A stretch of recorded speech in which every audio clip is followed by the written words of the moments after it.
A ver un ratito, creo que se dejó de compartir.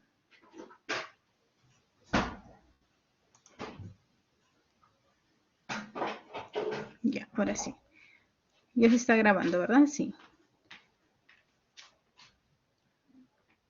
Muy bien, entonces les decía, ¿no? Los tumores cerebrales pueden ser de origen benigno, de origen maligno. La diferencia que hay entre uno y otro es la forma del crecimiento, ¿no? Generalmente cuando un tumor es maligno tiene un crecimiento anormal, tiene un crecimiento rápido y generalmente hacen metástasis, ¿no? Se considera maligno debido a su tamaño, debido a su ubicación y a su severidad. La diferencia con los tumores benignos es que los tumores benignos son un poco más delimitados y no van a producir metástasis. Los tumores benignos pueden causar síntomas similares a los tumores malignos, pero todo ello va a depender de dónde esté ubicado y qué efecto esté produciendo.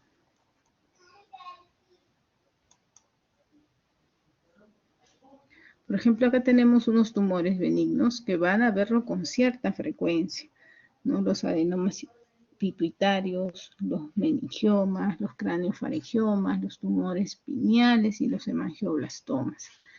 Los que con más frecuencia van a ver son los adenomas pituitarios, ¿no? La glándula hipófisis, ahí está señalado en un círculo. Esta es una resonancia que, ha sido realizada con contraste, ¿no? Y ven cómo la tumoración se pinta. Y como le digo, estos tumores son de bordes bien delimitados, ¿no? Están en una sola localización, ¿no? Generalmente ustedes van a ver pacientes que para llegar a este diagnóstico vinieron presentando un síntoma muy general, ¿no? Por ejemplo, una cefalea, ¿no? Pero que, bueno, no calma con analgésicos, es muy frecuente, es muy intensa, ¿no? Entonces, en ese caso, se le hizo una imagen cerebral y salió adenoma hipoficiario. Tumores malignos. ¿A quienes tenemos? A los gliomas y a los cordomas. Miren ahora acá el aspecto de estas tumoraciones, ¿no? Por ejemplo, esta de acá abajo tiene bordes irregulares, ¿no? Capta contraste, está pegadito al tronco, al mesencéfalo, ¿no? Al mesencéfalo, tronco cerebral, ¿no? Está produciendo efecto de masa, ¿no? Igual acá ustedes ven un tumor maligno, dense cuenta, tiene bordes irregulares también, su contenido también es irregular, ¿no? Acá no tiene contraste, ¿no? No tiene contraste, pero se nota que su contenido es de bordes irregulares, ¿no? Diferente a los tumores malignos que son un poco más definidos.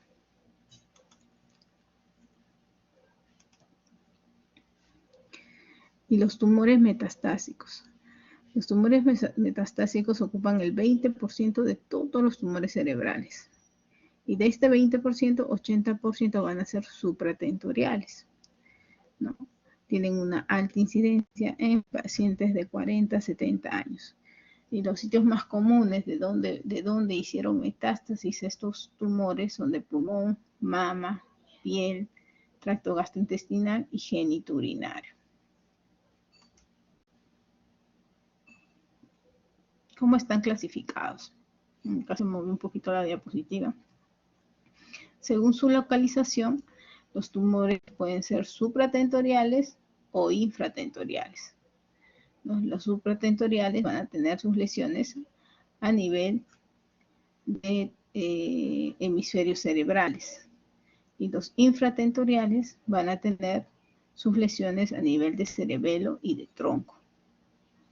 Ya, eso ustedes tienen que tener bien en cuenta, cuál es supra y cuál es infratentorial. Los tumores raquimedulares son lesiones que van a estar en la región de la fosa posterior o en la región del tronco cerebral.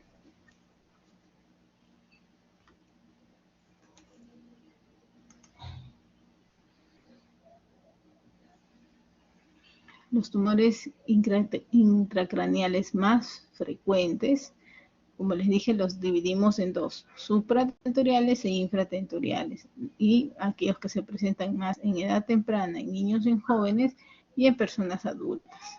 Los supratentoriales en niños tenemos el tumor germinal, el craniofaringioma, el glioma óptico, el papiloma de plexos coroideos o el astrocitoma. Y en adultos los gliomas, los meningiomas o los adenomas hipoficiarios. Y en los infratentoriales tenemos igual en niños el meduloblastoma, el astrocitoma cerebeloso, el ependimoma y el glioma de tronco.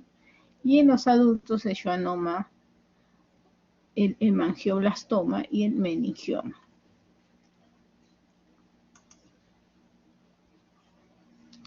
También se clasifican según las células que lo forman. Por ejemplo, ¿no? Hay específicamente células que van a formar el astrocitoma cerebral, el ependimoma, los tumores pituitarios, el glioma óptico. Vamos a ver ahorita cuáles son sus células. Esto ya es para ser un poquito más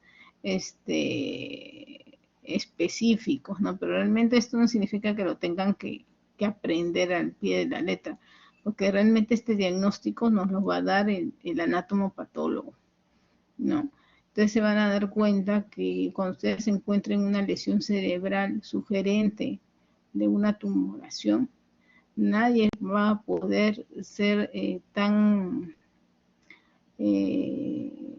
directo de decir al paciente este es un tumor benigno, un tumor maligno, este es un glioma, este es un astrocitoma. Nadie puede hacer un diagnóstico así a no ser que sea la anatomía patológica. Ya, mucho cuidado. Uno puede decir, no, pues este es bastante sugerente de un glioma. Sí, pero eso, como se dice, guárdenlo para ustedes. No, a veces no es muy bueno decírselo al familiar o al paciente porque podemos equivocarnos. Entonces mejor esperen el anatomopatológico, que es el que le va a dar el definitivo, ¿no? El diagnóstico definitivo, como se dice su nombre y su apellido al tumor. ¿Ya? Sino que esto sí se los tengo acá para conocimiento general, pues, ¿no? Los astrocitomas vienen producidos de células gliales, ¿no? Que vienen de células que vienen del tubo neural, ¿ya? Por ejemplo, el meduloblastoma de células neuroectodérmicas indiferenciadas. El neuroblastoma de las células de las neuronas propiamente dichas. Las meningiomas de células leptomeningias.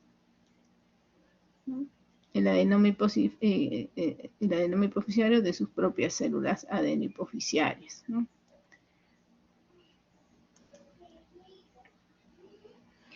La clasificación según la OMS de los tumores, en este caso malignos, tenemos el astrocitoma, el grado 1, el astrocitoma pilocítico, que es el menos maligno, ¿no? De 5 a 7 años. El astrocitoma de bajo grado, de 2.5 a 3 años. El astrocitoma no plásico, de 1.5 a 2 años. Y el glioblastoma multiforme es aquel que va a tener un pronóstico de vida de menos de 1 año. Acá tendrían que ustedes saber bien cuáles de los tumores malignos es el que tiene mejor pronóstico y el que tiene peor pronóstico, ¿no?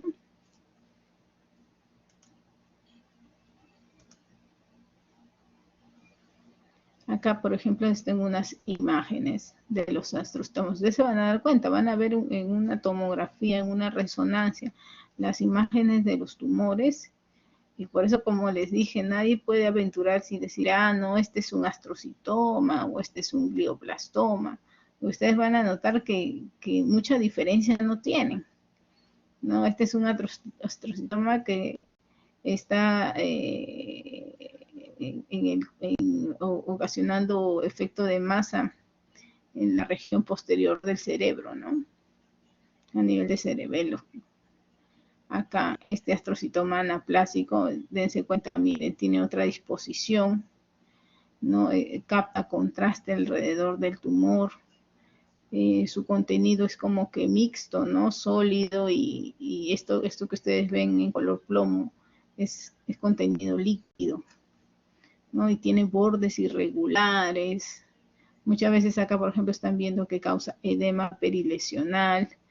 También van a ver cuando ustedes describan sus lesiones, siempre vean la línea media del cerebro, está desplazando la línea media o no. En este caso está colapsando parcialmente los ventrículos laterales, ¿no? Acá también, acá se ve otra tumoración a nivel temporal derecha. Siempre eso también, aprovecho para decirles, siempre cuando describan sus imágenes, cuando sean unas tomografías, las describen como hipodensas o hiperdensas, ¿no? Las hipodensas, cuando ustedes van a verlo color así oscuro. Hiperdensas es cuando lo ven color blanco. Y generalmente en tomografía el color blanco es sangrado, o si son muy blancos, muy blanquitos, es contenido óseo, ¿ya? En cambio, en resonancia, ustedes van a ver que también tienen esa composición, ¿no? Oscurito, que ya no se dice hipodenso, sino se dice hipointenso, y blanquito, como es este realce de contraste, que le van a decir hiperintenso, ¿ya? Igual acá, no se ve bien la imagen, pero es un astrocitoma grado 3. Acá ven en esta figura y en esta otra, es un gran tumor que está colapsando los ventrículos laterales, ¿no? El astrocitoma pilocítico, como habíamos dicho, es la forma más benigna, es el tumor más benigno de los malos, ¿no? Predomina en niños y adultos jóvenes, afecta a los hemisferios cerebelosos, pueden ser estructuras sólidas o quísticas, y en ellos el tratamiento es la resección total del tumor y la sobrevida es de un 83% a los 10 años. Acá tenemos, por ejemplo, una imagen de un astrocitoma pilocítico. Miren, esta es una imagen de resonancia en T2. Está provocando una imagen hiperintensa, porque en el T2 todo lo que es líquido se va a pintar blanco. Y acá ven en T1 como es blanquito,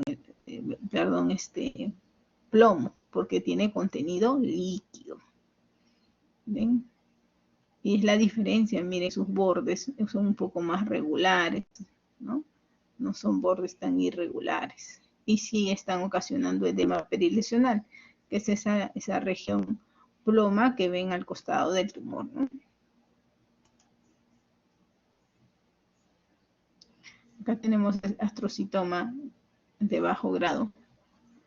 Es de una estirpe astroglial bien diferenciada y de baja malignidad. Pero miren, ¿no? A pesar de que digan que es de baja malignidad, tiene una composición que uno lo ve y te impresiona y no, o sea, dentro de lo malo, no es tan malo, pues, ¿no? Pero igual, miren el efecto compresivo que ocasiona. Acá está colapsando los dos ventrículos, tanto lateral como el ventrículo del asta posterior, ¿no? Y está desviando un poquito también la línea media. Ya, este tumor generalmente aparece en la tercera y cuarta década de la vida. Su localización son en los hemisferios cerebrales y su tratamiento es individualizado. Este astrocitoma de alto grado, el tercero o cuarto grado, es un astrocitoma anaplásico, muy frecuente en el adulto, generalmente entre los 45 y 60 años, y en varones. Su localización frecuente es la región frontal y temporal, y puede ocasionar necrosis intratumoral.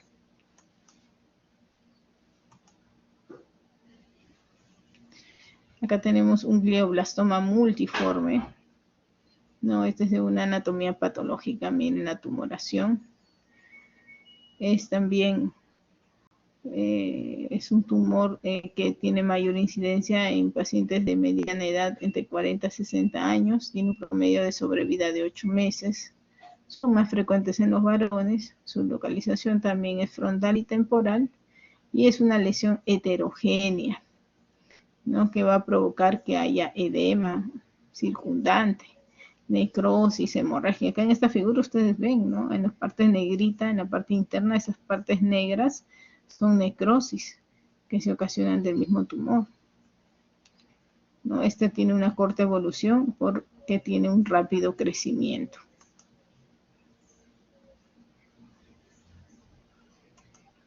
Muy bien, acá vemos que acá también tenemos en este tipo de tumoraciones, vemos que acá, por ejemplo, no, estos son productos de metástasis. Y ven que no hay un solo tumor, sino hay dos más acá. Ya son 3 tumores. Están con efecto, es una masa hipodensa, ¿no? También en la región posterior del cerebelo.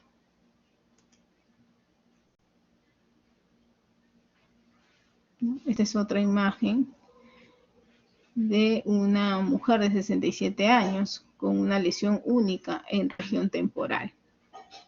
¿No? Ahí ven la imagen. Este es en T1, este es en T2, como le digo, en T1 se pinta de negro cuando es líquido, ¿no? En T2 todo lo que es líquido se pinta blanco, eso es lo que ven ahí, y el costadito, el otro color blanco que ven ahí, es el edema que se produce por la tumoración. Y este es un flare, ¿no? Este es con contraste, ahí se ve el contraste que ha captado el tumor, ¿no?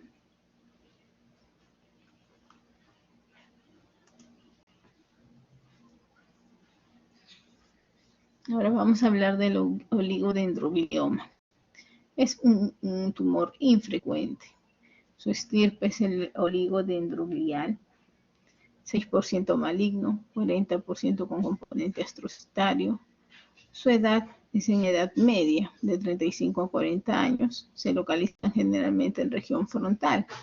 ¿Qué clínica va a provocar? Generalmente la epilepsia. En realidad, todos los tumores van a producir epilepsia. Que sean de distinta presentación, sí. No. Pero en la mayoría, un cuerpo extraño en la cabecita va a provocar crisis convulsivas. Entonces ahí sí siempre tienen que iniciarle su anticonvulsivo. No esperar de que el paciente convulsione para dárselo, porque es un paciente que tiene una lesión cerebral y la lesión cerebral va a justificar de que el paciente en cualquier momento convulsione. El ependimoma es en el 3% de tumores intracerebrales, ¿no? Se presenta en el cuarto ventrículo, en infantes, generalmente están ocupando el 20% en los ventrículos laterales, cola de caballo 10%, ¿no? Eso es en infantes y en adolescentes, porque en adultos se va a presentar dentro de la médula espinal y los ventrículos laterales.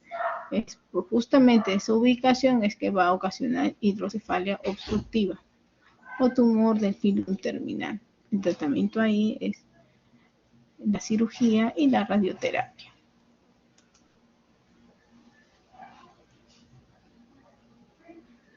El meduloblastoma es un tumor neuroectodérmico. Este generalmente se presenta en la región posterior del cerebro, en el cerebelo. Justamente por esa ubicación es que va a ocasionar alteraciones en el tronco cerebral y en el cuarto ventrículo. Tronco cerebral y en el cuarto ventrículo, ¿no? Ellos se diseminan por el líquido cefalorraquídeo, ¿no? Y ocasionalmente pueden producir metástasis. El tratamiento es quimio y radio.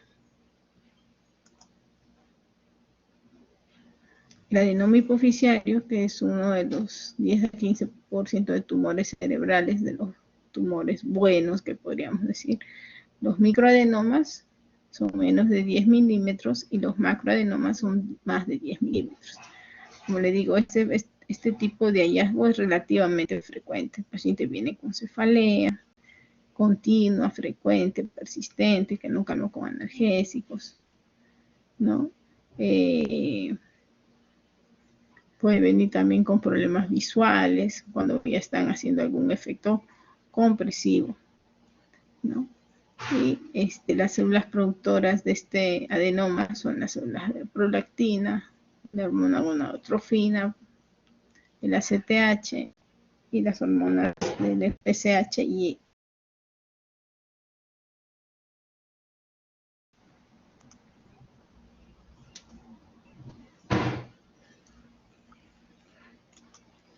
el adenoma hipoficiario. Su clínica, como les dije, son dolores de cabeza, generalmente cuando están ya grandecitos, y manifestaciones endocrinológicas o de déficit de hormonas endocrinas, ¿no? Pueden causar alteración en el sistema visual, ¿no? O sea, los pacientes van a decir, doctora, de un momento a otro ya no miro bien, miro la mitad, y muchas veces ellos también vienen derivados de oftalmo, ¿no? Que no le encuentran, está bien, tienen comprometido su campo visual, pero ellos no le encuentran nada en el ojito que se relacione a esta pérdida visual. Entonces le envían con nosotros, que si es que no hay lesión en la propia vista, entonces tiene que estar viniendo de algún otro lado. Entonces por eso es que nos los derivan muchas veces, ¿no? ¿Qué sintomatología nos va a producir este adenoma? Cuando aumenta la presión intracerebral, puede ocasionar dolores de cabeza, náuseas, vómitos, irritabilidad, depresión, somnolencia, dificultad para la marcha, ¿no? Eso es lo que puede venir el paciente aquejando, ¿no? Entonces, siempre que venga un paciente por primera vez que nunca le dolió, jamás en su vida le dolió la cabeza, jamás en su vida tiene un problema visual, siempre pídanle su imagen cerebral.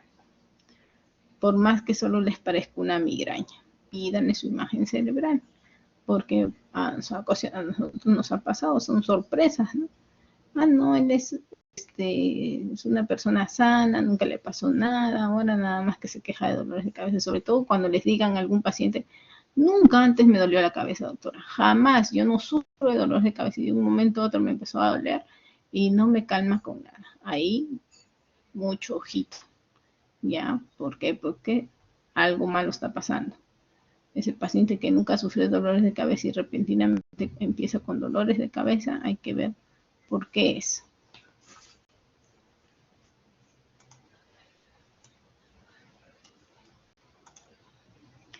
Y como le dije, va a depender mucho de dónde esté ubicado el tumor, ¿no? Cuando a ustedes les llega un paciente, le dice, a veces no les dice que tiene dolores de cabeza, ¿no? Simplemente viene la familia con él. Doctor, mi paciente está raro, ¿no?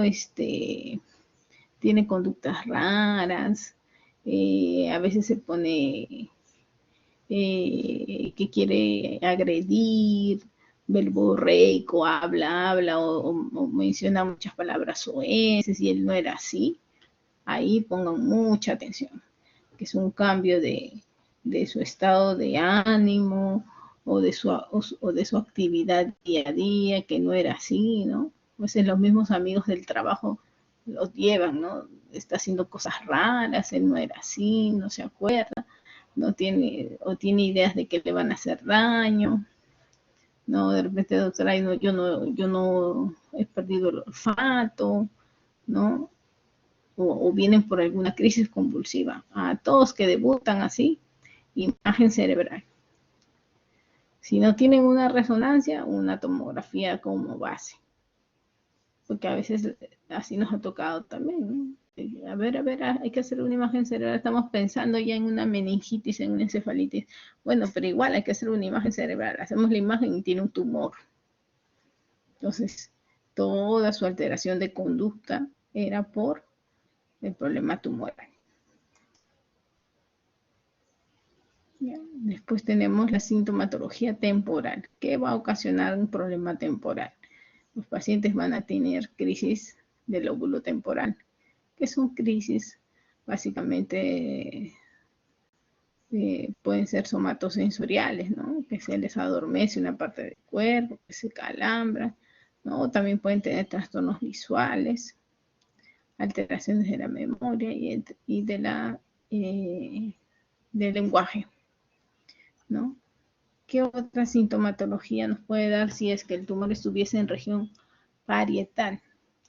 En región parietal nos va a dar básicamente problemas de sensibilidad, ¿no?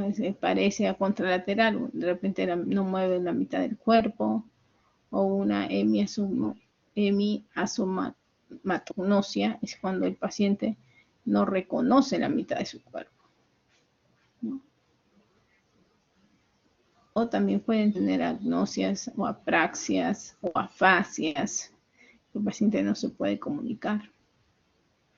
Entonces, siempre es importante que tengan en cuenta la ubicación, ¿no? Pensar, si este paciente viene con esta clínica, ¿dónde podría estar ubicado el tumor? Y hacen su imagen y ven si era correcto o no su presunción diagnóstica.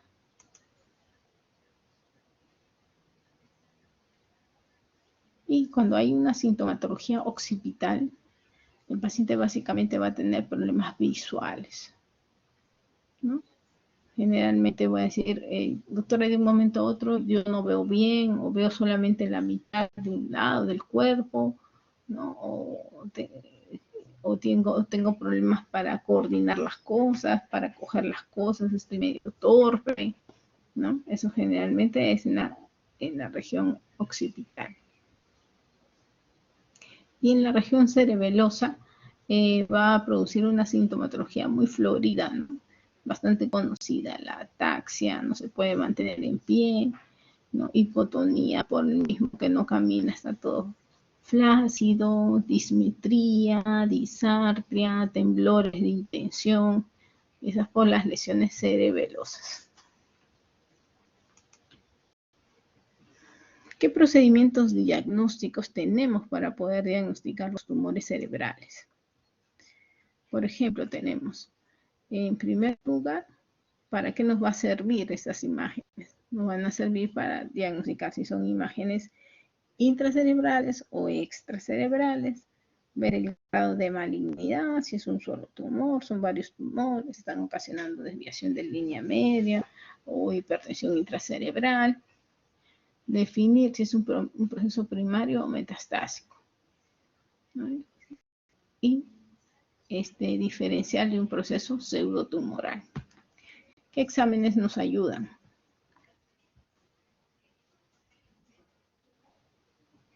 Nos ayudan, por ejemplo, la tomografía.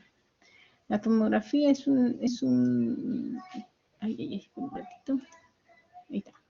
La tomografía es lo que más usamos, porque es lo que está más al alcance en los hospitales nacionales o de forma particular, porque es un examen que es un poco más barato que la resonancia.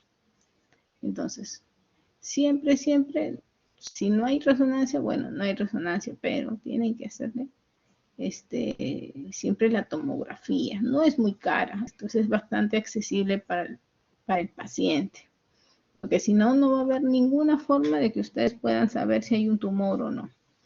Entonces, siempre pedir como base una tomografía, ¿no? Pueden pedirle una sin contraste y si hay algo, entonces el contraste se tiene que, si es que hay alguna lesión ahí, se tiene que colocar contraste para que la puedan definir bien, ¿no? Como les digo, no es necesario que le pongan nombre y apellido a la lesión, pero sí decir, ¿no? Por ejemplo, esta es una lesión que está en extraxial, que está en la región posterior, adyacente al tronco cerebral, ¿no? Siempre tienen que definir de bordes regulares, irregulares, capta contraste, no capta contraste, desvía línea media, no la desvía. ¿Ya? Siempre tienen que aprender a explicar su imagen. Porque pues siempre le digo a los chicos, porque hoy día ustedes están de guardia. Entonces en su historia clínica notaron, ¿no? El paciente tiene una imagen como la ven, ¿no? La describen. De ahí en 2 días, ustedes ya no están de guardia, entra otro equipo y la tomografía se perdió. Ya no hay tomografía. ¿Y ahora el paciente está con un deterioro neurológico, hay que tomar una nueva tomografía y ya de repente ya no ven una imagen, ya ven 3 imágenes y ya de repente ya no está conservada la línea media, ya está desviada. Y eso, si nadie lo describe en la historia, el grupo que está ahora tampoco lo va a saber. Entonces, siempre, siempre, chicos, describan sus imágenes, describan cómo encuentran a su paciente, está despierto, está orientado, está desorientado, moviliza extremidades, tiene déficit motor.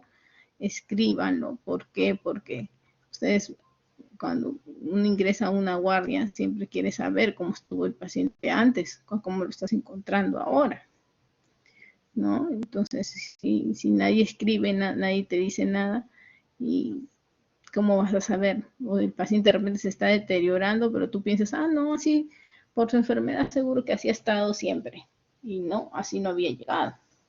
Pero si nadie lo escribe, entonces se puede pasar por alto esos datos importantes, ¿no? Que pueden terminar con la vida de nuestro paciente. El paciente se está enclavando, se está muriendo y nadie le toma una tomografía porque no, es que ese paciente ya tiene diagnóstico de cáncer, ya. Eso es lo esperado, pero no es así, ¿no? Si el paciente no llegó así, el paciente llegó por otro problema. Entonces, siempre, siempre descríbanlo, ¿ya? ¿Qué otras imágenes pedimos? La resonancia. Entre una tomografía y una resonancia, lo que siempre le vamos a decir, la más completa, la más detallada, la que hace mejores cortes, es la resonancia. Y siempre que hay un tumor, siempre tiene que ser con contraste.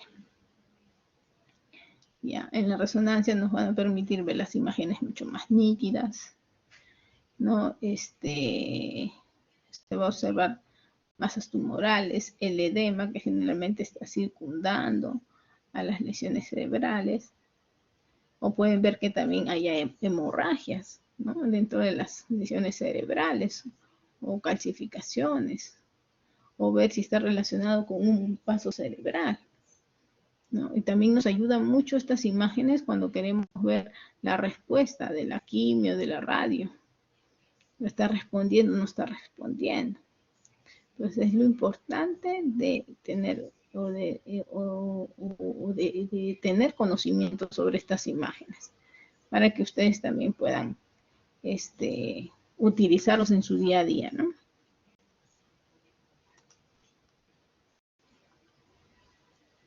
Acá, por ejemplo, tenemos un meningioma ya operado. ¿Se dan cuenta ahí? Se ve se ve acá la incisión que han hecho al hueso óseo, ¿no? Y seguramente querían ver cómo estaba ahora. Igual hay una lesión de bordes irregulares. ¿Cómo estaba? Esto es lo que está ahorita. ¿Cómo estaba antes? Bueno, ahorita no lo sabemos, ¿no? Pero así, por eso es que les digo, siempre tienen que describir y escribir en su historia, siempre, ¿no? También está cogiendo parte del cuarto ventrículo, miren, y sigue creciendo, va a ser peor, ¿no? De mal pronóstico.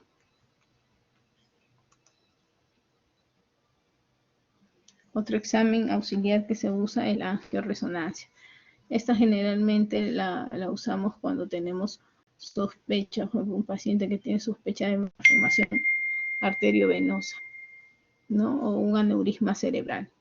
Entonces es importante este tipo de imágenes porque es colocar contrastes dentro de los vasitos cerebrales y definen bien la lesión.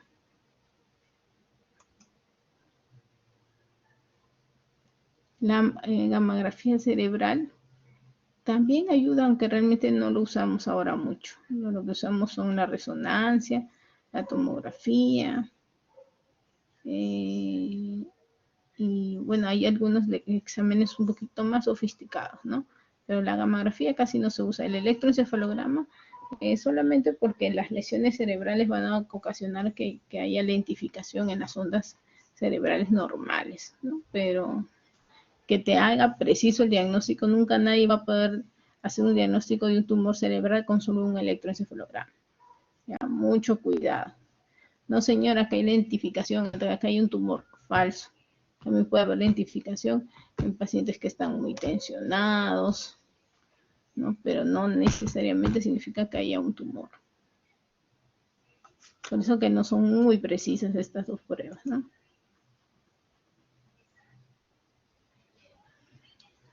¿Y con qué podemos hacer diagnóstico diferencial? ¿Con qué otras patologías? Podemos decir, ya no era un tumor cerebral, era un infarto cerebral, ¿no?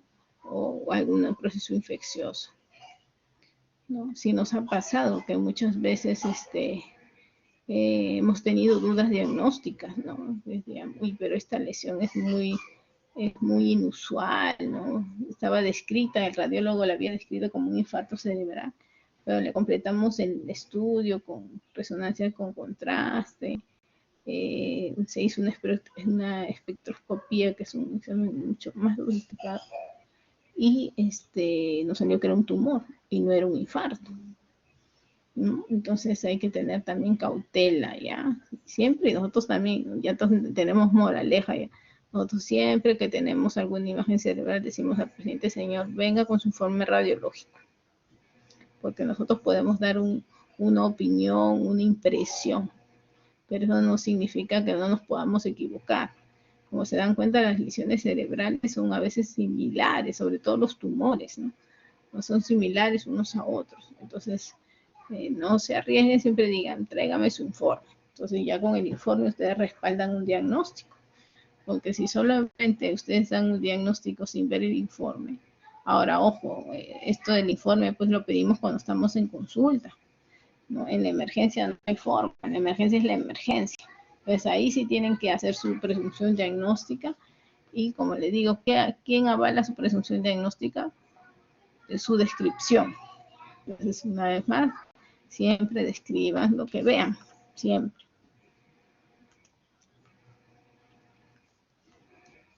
Con respecto al tratamiento, el tratamiento va a ser específico para cada patología, ¿no? Si es para cada patología, ¿no? Si es un tumor benigno, un tumor maligno, va a depender también de la edad, del estado general del paciente, de dónde esté ubicado el tumor. Hay tumores que están en la fosa posterior, al lado del tronco cerebral, ¿no? Que si uno los toca es muy riesgoso y el paciente puede morir en el acto quirúrgico. Entonces a veces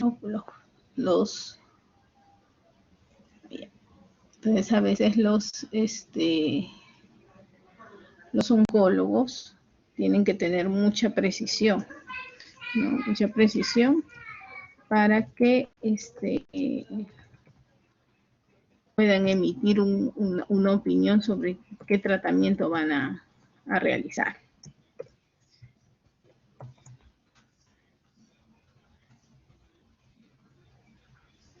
¿no?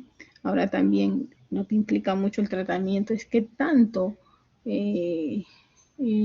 va a mejorar su condición con el tratamiento, si es que requiere de cirugía, ¿no? Y qué tanto va a tolerar los medicamentos, los procedimientos, las terapias, ¿no? Todo eso lo tiene que evaluar el médico clínico, el médico oncólogo.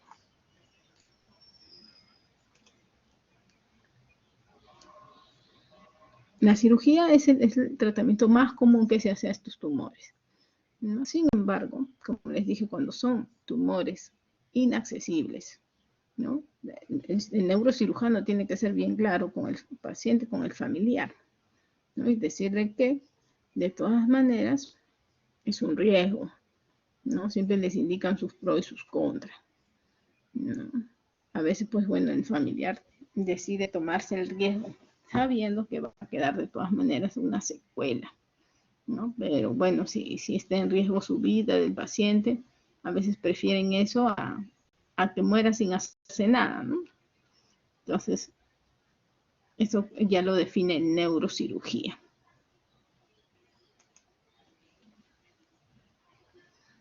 La radioterapia también es otro tipo de tratamiento que indica el radiooncólogo, ¿no? Consiste básicamente en el uso de rayos gamma. Su propósito es eliminar las células cancerígenas del exterior y reducir el tamaño de los tumores. La radioterapia también se puede usar poniendo materiales que producen radiación en el tumor a través de tubos plásticos delgados que son los radioisótopos, con el fin de eliminar las células cancerosas desde el interior, o sea, por una radioterapia interna.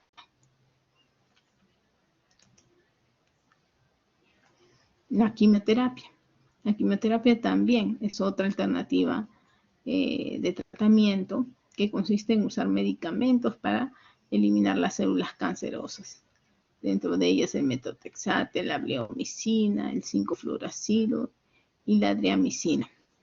La quimioterapia se puede tomar en forma oral o se puede administrar en el cuerpo mediante el tratamiento endovenoso.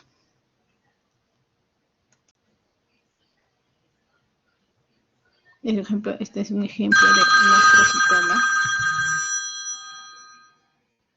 un astrocitoma post-cirugía y post-quimioterapia, ¿no? Acá ven justamente la calota cerebral, que se ve justo por donde ha sido operado la región frontal, ¿no? Y ahí más abajito ven la tumoración. Y acá ya está operado, ¿no? Se ve una parte del cerebro extraída, siempre queda su secuela ahí, ¿no?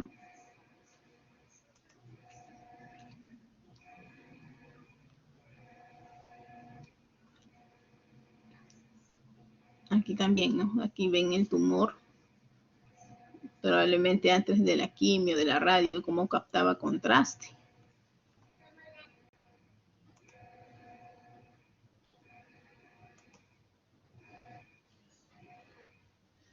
¿Qué complicaciones nos va a dejar complicaciones neurológicas nos va a dejar el cáncer? Las metástasis cerebrales, las metástasis epidurales, las leptomeningitis carcinomatosa o las metástasis de los nervios periféricos. Y dentro de las complicaciones no metastásicas nos van a dejar los efectos de la quimio y la radioterapia, que generalmente son las polineuropatías, las encefalopatías metabólicas, la patología vascular cerebral y los síndromes paraneoplásicos.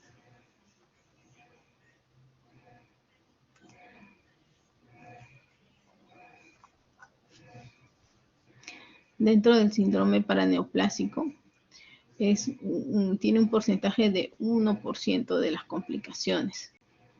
Los síntomas se pueden predecir a meses o años antes del diagnóstico, ¿no? Se asocian a tipos concretos de tumores y anticuerpos anticoneuronales de gran especificidad diagnóstica. Tienen una evolución progresiva e incapacitante y no reciben o no tienen buena respuesta al tratamiento.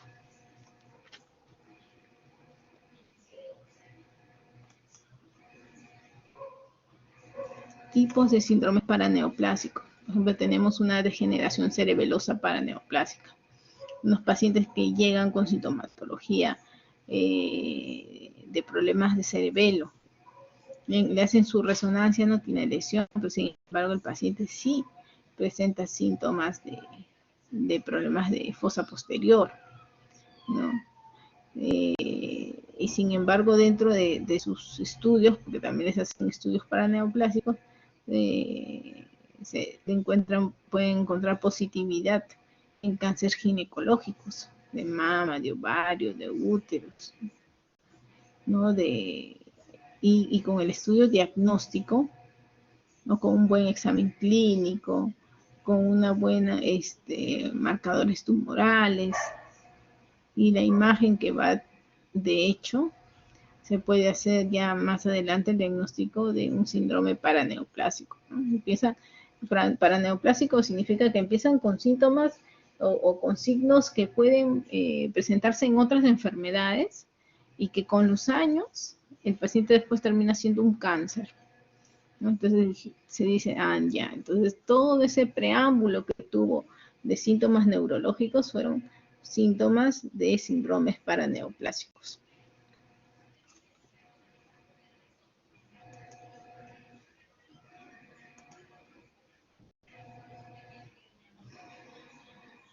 ¿no? Otros tipos de síndrome paraneoplásicos tenemos la encefalomielitis, la encefalitis límbica, el síndrome de Lamberito, las neuronopatías sensitivas, las dermatomiositis.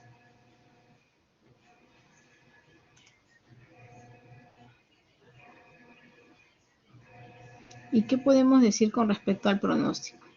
Como les dije, va a depender mucho del tipo de tumor, de qué tan avanzada está la enfermedad, de dónde esté ubicado la tumoración, si hay presencia o no de metástasis, si hay buena o no respuesta a la terapia, si hay tolerancia o no a los medicamentos, porque eso también, si el paciente no tolera, te dicen, no, ya no quiero más tratamiento, entonces el pronóstico de hecho que va a ser malo, ¿no? Por el tratamiento discontinuo. Los otros síntomas de grado 1, 2 tienen sobrevida de varios años, ¿no? Los síntomas de bajo grado de malignidad, el pronóstico es variable.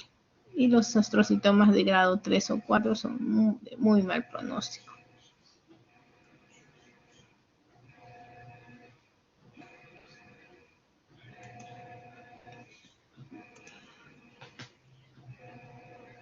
Muy bien. ¿Alguna duda, chicos? ¿Algo que quieran preguntar? ¿Lo han entendido? ¿No lo han entendido?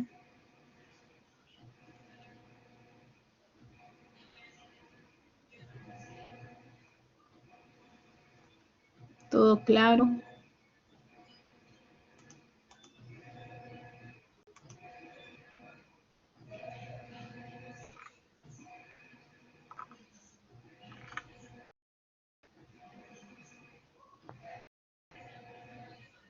Perfecto. Sí, realmente no es, bueno, sí es una patología muy triste y muy penosa encontrarla, pero como les digo, lo que acá más importa, ustedes van a estar quizás en algún momento lejos, en lugares donde no tengan mucha accesibilidad a pruebas diagnósticas, pero ustedes sabiendo qué sintomatología, qué signos va a presentar un paciente de acuerdo a dónde está ubicado su lesión, van a poder tomar algún tipo de decisión, ¿no? O sea, básicamente corticoides, ¿no? Tratamiento de soporte, hasta que pueda ser visto por el especialista. Ya, chicos. Entonces, siempre, ya saben. Y nunca se aventuren, como les dije también a mi grupo, nunca se aventuren a hacer una prueba de punción lumbar sin antes una imagen cerebral, porque sí nos ha tocado también de ver pacientes que le íbamos a hacer una punción lumbar, tomamos una tomografía y hay un tumor ahí que está ejerciendo efecto de masa. Entonces, nunca hagan procedimientos sin antes una previa imagen cerebral. ¿Ya? Siempre traten de cuidarse. Muy bien, chicos. Entonces yo creo que si todo quedó claro, ya será hasta una próxima oportunidad.